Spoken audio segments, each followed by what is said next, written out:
Hey everybody, how are y'all doing today? I hope everybody's having a wonderful day and enjoying this beautiful Thursday we've been having.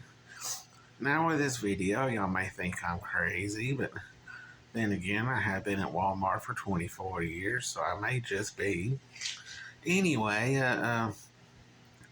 uh, most Walmarts are haunted, and I'm not saying all of them are, but most of them are, and this is about my home store that I work at in Fort Payne, but usually the management has walkies so they can keep in contact with each other, and from the store manager all the way down to the CSMs, which is customer service management. And somewhere right around uh, 8 years ago, they decided to start letting maintenance carry around walkies, so that way they ain't gotta keep paging them over the store intercoms and all to try to get a hold of them and everything. And it was all going fine and dandy. And most of the crazy stuff, as far as ghosts wanting to mess with anything, usually doesn't happen till the overnight shift for whatever reason, or it's just not noticeable in the day with all the people there.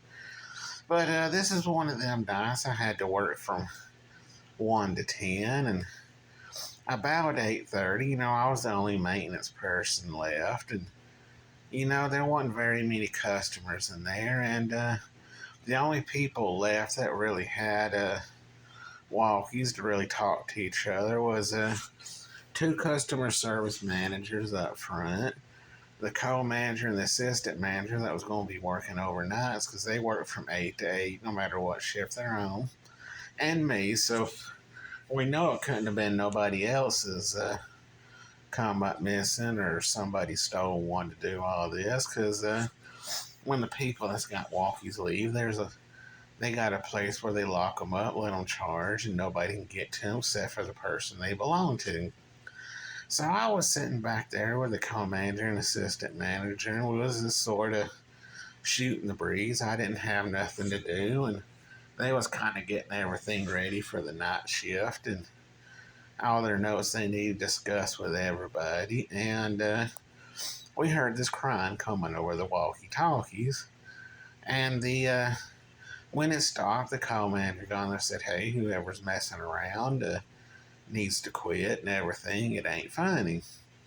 A few minutes go by, starts happening again, crying, and you could hear in between the sobs somebody saying, "Help me, help me." And so we went out just in case it might have been somebody who was injured, and we went all over that store, couldn't figure out where it was coming from, didn't see nobody with a walkie.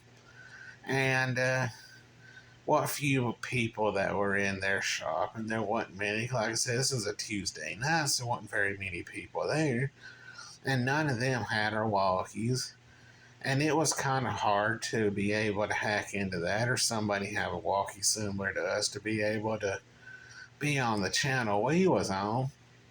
But we went back to what we was doing, and it happened a few more times, and we never could figure out where it was coming from or what was going on, and it comes to find out the place where that particular store was built at the time, somebody had been brutally murdered there.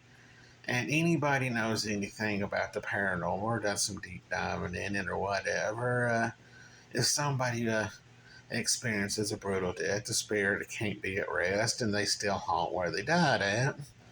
And once we all find out that, it kind of freaked us out that we was hearing a voice that didn't belong to nobody in the store, customer or employee wise. And from what I heard, it's been happening on night shift too. Nobody could figure out where it was coming from or what it was going on. And now we just learn to live with it. And, we'll still check it out just in case it might be one of those times it might be somebody actually needing help. But, it was a spooky experience, and it sort of unsettles everybody because, you don't ever expect something like that to come over a walkie, but it will freak you out. And then this second experience happened at the Gunnersville Walmart I was working at. It was built on a swamp. And I forget which video it was in my past videos I made, but we've been starting to get alligators around here. We ain't got many, or at least they ain't let themselves be known if we have a lot. But where this particular store was built, it was in the middle of the swamp. And we hadn't seen no alligators around there other than under the bridge. That was a few miles down the road from there. But apparently they made it to the what was left of the swampy areas over there. This is one of the few Walmarts left that has a smoking area out back. And they wanted me to go clean up, get the garbage and cigarette butts up and everything. Well, I walk over there and there's this at least a good 8-foot alligator over there. And I walked back in and said, yeah, we don't own that spot no more. I ain't going to go do it till that gator gets out of there. They thought I was lying and just didn't want to do it or whatever. I was like, well, if you don't believe me, go out there and look. They went and looked and it was still in the same spot, hadn't moved. And we eventually had to get game and wildlife out there to get it out of there. It took them at least a good 3 hours before they got out of there. And it never attacked nobody.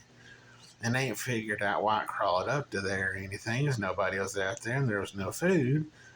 But that was probably two of the scariest moments that I can ever recall and everything. But anyway, I hope everybody has a good rest of their day, and I will see y'all in the next video.